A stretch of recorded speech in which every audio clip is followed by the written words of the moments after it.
Shalom ప్రభునేసు క్రీస్తు నామంలో మీ అందరికి శుభములను సమాధానము కలుగును గాక. This is Nehemiah from the art of Israel, Jerusalem.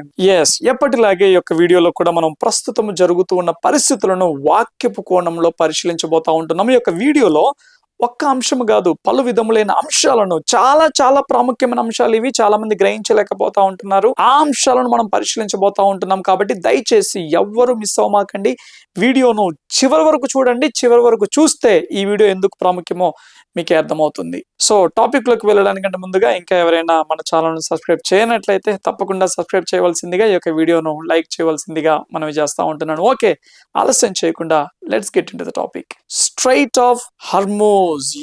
ఈ యొక్క స్ట్రైట్ ఆఫ్ హర్మూజ్ ద్వారానే ప్రస్తుతము ప్రపంచంలో ఎంతో సంక్షోభం నెలకొల్పబడుతూ ఉన్నది. ఈ యొక్క స్ట్రైట్ ఆఫ్ హర్మూజ్ దగ్గర జరుగుతూ ఉన్న యొక్క పరిణామాలను బట్టి ప్రపంచం ఒక్కసారిగా ఒక కుదుపుకుల్లోనైన పరిస్థితి నెలకొల్పబడింది. అయితే అంతకంటే తీవ్ర పరిణామాలు ప్రపంచం ఎదుర్కోబోతూ ఉన్నదా, ఇంకా తీవ్రమైన సంక్షోభం రానై ఉన్నదా అనంటే అవును అనే సమాధానమే ఎక్కువగా వినబడుతూ ఉన్నది. ఎందుకు అనంటే ప్రపంచ దేశాలు తీసుకుంటున్న నిర్ణయాలను బట్టి. అమెరికా ఇరాన్ ముందు ప్రాముఖ్యమైన 3 షరతులను పెట్టడం జరిగింది. ఈ యొక్క పీస్ డీల్ జరగాలి అనంటే, యుద్ధం ఆగిపోవాలి అనంటే ఇరాన్ వారి యొక్క న్యూక్లియర్ వెపన్స్ ని కంప్లీట్ గా విడిచిపెట్టాలి. ఆ యొక్క ఎక్స్పెరిమెంట్స్ అయితేనేమి, యొక్క యురేనియం అయితేనేమి కంప్లీట్ గా విడిచిపెట్టాలి. లాంగ్ రేంజ్ బ్యాలిస్టిక్ మిసైల్స్ ని కంప్లీట్ గా క్లోజ్ చేయాలి. అటు తర్వాత ఈ యొక్క టెర్రరిస్ట్ ప్రాక్సీస్ ఏవైతే ఉన్నాయో, హెజ్బుల్లా కావచ్చు, హమాస్ కావచ్చు, హౌతీలు కావచ్చు, వీరందరికీ ఫండింగ్ కంప్లీట్ గా నిలిపివేయాలి. ఇవి అమెరికా పెట్టిన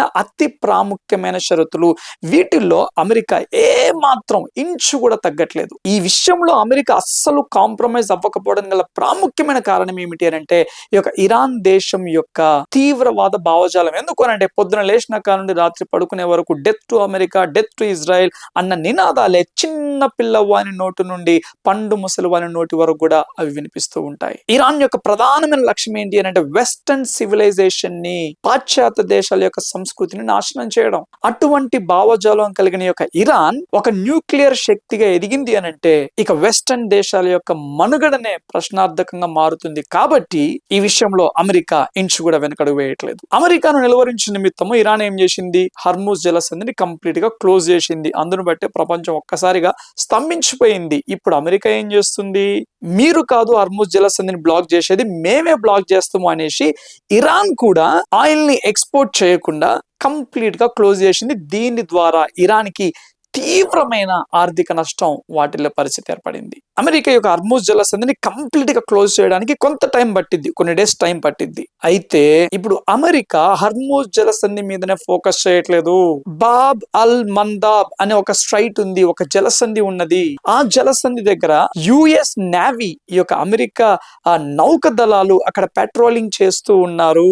ఈ యొక్క జలసంధి ఎక్కడుంది అనంటే యెమెన్ కి అలాగే హార్న్ ఆఫ్ ఆఫ్రికాకి మధ్యలో ఉన్నది ఈ యొక్క జలసంధి. ఇది కూడా చాలా ప్రాముఖ్యమైనది. ఎందుకనంటే దాదాపు ఈ యొక్క ప్రపంచం యొక్క ఆయిల్ ఎక్స్పోర్ట్స్ ఏవైతే ఉన్నాయో 12% ఆఫ్ ఆయిల్ ఈ జలసంధి గుండానే ప్రయాణం చేస్తుంది. సో అంతటి ప్రాముఖ్యమైన జలసంధి దగ్గర యుఎస్ నేవీ పెట్రోలింగ్ చేస్తూ ఉన్నది. అంతేకాదు మరొక ప్రాముఖ్యమైన విషయం ఏంటి అనంటే మండే రోజు ఒక షాకింగ్ సంఘటన చోటు చేసుకుంది. ఏంటి అనంటే అమెరికా అలాగే ఇండోనేషియా మధ్య ఒక డిఫెన్స్ ఒప్పందం జరిగింది.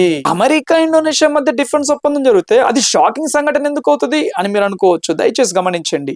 ఈ ఒప్పందం ద్వారా అమెరికాకు వచ్చే లాభం ఏంటి అనంటే స్ట్రైట్ ఆఫ్ మలాకా అనే ఒక ప్రాముఖ్యమైన జలసంధి మీద గ్రిప్ సంపాదించుకోబోతూ ఉన్నది.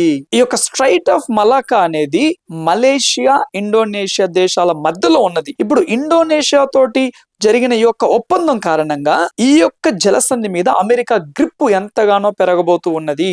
ఈ జలసంధి చాలా చాలా ప్రాముఖ్యమైనది. ఎందుకు అనంటే ఈ యొక్క world trade 40 to 50% of world trade ఈ యొక్క జలసంధి మార్గం గుండానే జరుగుతూ ఉన్నది. అంతేకాదు ఈ యొక్క ఏషియాకి, ఆసియా కాంటినెంట్ కి 70% ఆఫ్ ఆయిల్ సప్లై అనేది ఈ జలసంధి గుండానే జరుగుతుంది.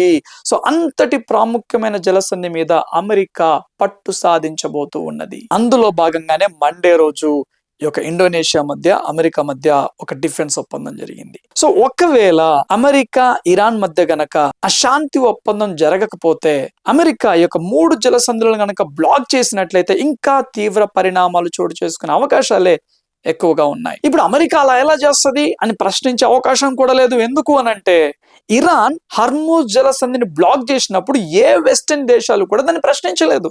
ఇది అన్యాయము, ఇది అక్రమము, ఇది అంతర్జాతీయ ఆ యొక్క చట్టాలకు వ్యతిరేకంగా ఉన్నది అనేసి ఏ దేశం కూడా స్ట్రాంగ్ గా ఇరాన్ కి కౌంటర్ ఇవ్వలేదు. ఎప్పుడైతే అమెరికా హర్మూజ్ జలసంధిని బ్లాక్ చేయబోతూ ఉన్నాము అని ప్రకటించిందో వెంటనే వెస్టర్న్ దేశాలన్నీ అది అన్యాయము, అది అక్రమం అనేసి వారి యొక్క ద్వంద్వ వైఖరిని, ఒక రకంగా ఆ యొక్క హిపోక్రసీని బయట పెట్టడం జరిగింది. ఎప్పుడైతే నిజమే అమెరికా అన్నంత పని చేసిద్ది అన్న ఒక ఆలోచన యొక్క యూరప్ దేశాలకు వచ్చిందో వెంటనే ఒక ఫ్రాన్స్ కావచ్చు, స్పెయిన్ కావచ్చు, యూకే కావచ్చు వారి యొక్క ఆర్మీని కూడా పంపించి ఒక హర్మూజ్ జలసంధిని ఓపెన్ చేయడానికి మా వంతు పాత్ర మేము పోషిస్తాము అని వారు ప్రకటించడం జరిగింది. అమెరికాకు సపరేట్గా మేము సపరేట్గా అమెరికాతో మాకేం సంబంధం లేదు, మేము మాత్రం సపరేట్గా మా యొక్క ప్రయత్నాలు చేస్తాము అని వారు ప్రకటించడం జరిగింది. సో ఈ దెబ్బతోటి మరొక్క మారు శాంతి చర్చలు జరపాలి అన్నట్టుగా ఇరాన్ అమెరికాను సంప్రదిస్తూ ఉన్నది. ఈ యొక్క ఇరాన్ అమెరికా శాంతి చర్చలు మరొక్క మారు జరిగే అవకాశం ఎంతైనా ఉన్నది. ఇక్కడ ఇంకొక హైలైట్ ఏంటి అని అంటే ఐక్యరాజ్య సమితి మానవ హక్కులను పరిరక్షించే ఒక కమిటీలో ఎవరిని భాగం చేసిందో తెలుసా? ఇరాన్ దేశం.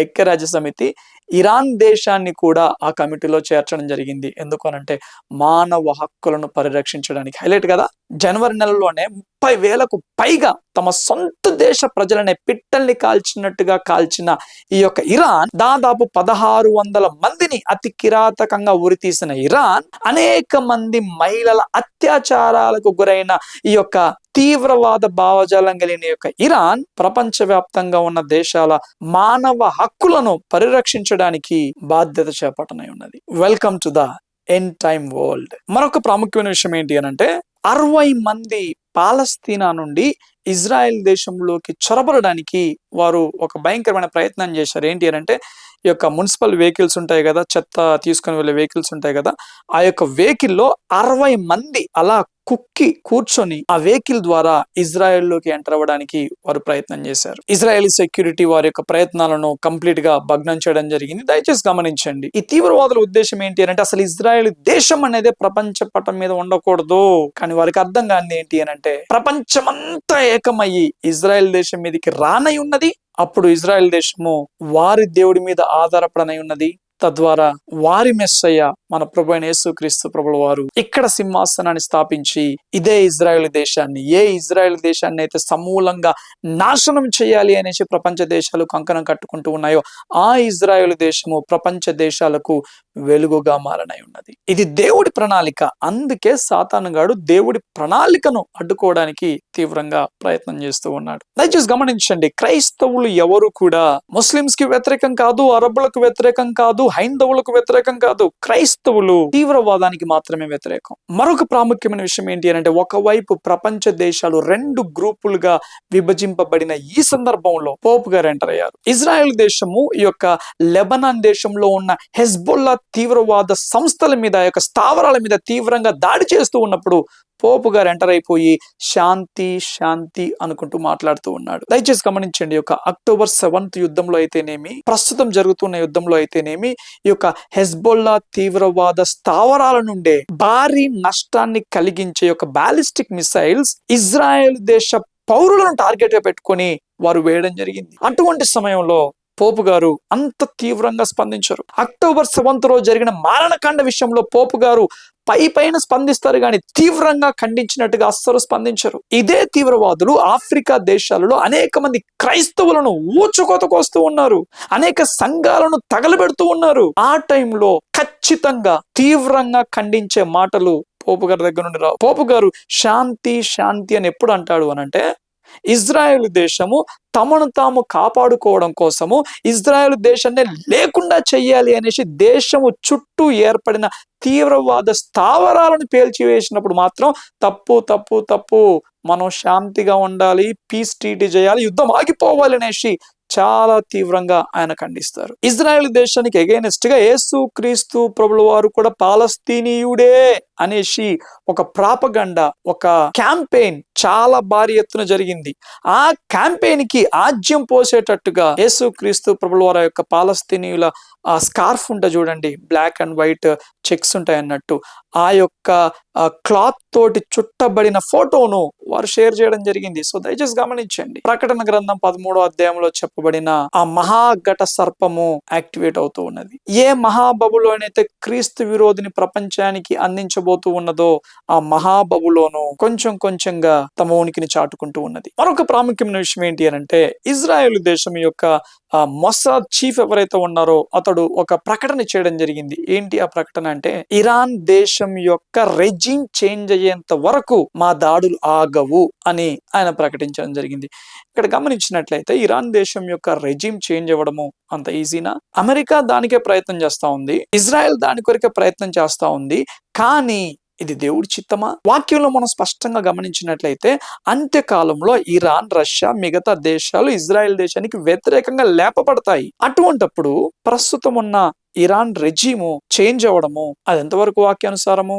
ఓకే, ప్రస్తుతానికి ఇరాన్ రెజీమ్ చేంజ్ అయ్యింది అనుకుందాం. మరలా అంత్యకాల ప్రవచనాలు నెరవేర్చబడాలి అని అంటే ఇరాన్ మళ్ళీ అధికారంలోకి రావాలి. సో ఇప్పుడు ఇరాన్ రెజీమ్ చేంజ్ అయిపోయి మరలా అధికారంలోకి వచ్చి అటు తర్వాత ఇజ్రాయెల్ దేశాన్ని అటాక్ చేసే అంత టైము వాక్యం అనుమతిస్తూ ఉన్నదా అనేదే ప్రశ్నార్థకం. ఎందుకు అనంటే ప్రస్తుతం ఉన్న పరిస్థితులను చూస్తూ ఉంటుంటే దేశాలు రెండుగా విడిపోవడము, ఇంతకుముందు ఎన్నడూ లేనంతగా యుద్ధాలు, ఆర్థిక సంక్షోభాలు, కరువులు, అలాగే వివిధ రకములైన రోగాలు, ఇవన్నీ ఒకే టైం ఫ్రేమ్ లో మనకు కనబడుతూ ఉన్నాయి. సో ఈ పరిస్థితుల్లో ఇరాన్ రెజీమ్ చేంజ్ అవ్వడము అనేది అది ఎంతవరకు దేవుడి చిత్తము అనేది అది డౌటే. కాకపోతే ఒకటి, ఇరాన్ రెజీమ్ చేంజ్ అవ్వకపోయినా గానీ ఒకవేళ ఈ యొక్క అమెరికా పెట్టిన షరతులకు ఇరాన్ కంప్లీట్ గా సరెండర్ అయిపోయింది అని అంటే ఓకే, దేవుడు కృప చూపించి మనకు ఇంకొంత కృపాకాలం ఇచ్చాడు అని అనుకోవాలి. ఒకవేళ ఇరాన్ రెజీమ్ చేంజ్ అయిపోయింది అని అంటే ఇంకొంతకాలం మనకి ఎక్కువ దేవుడు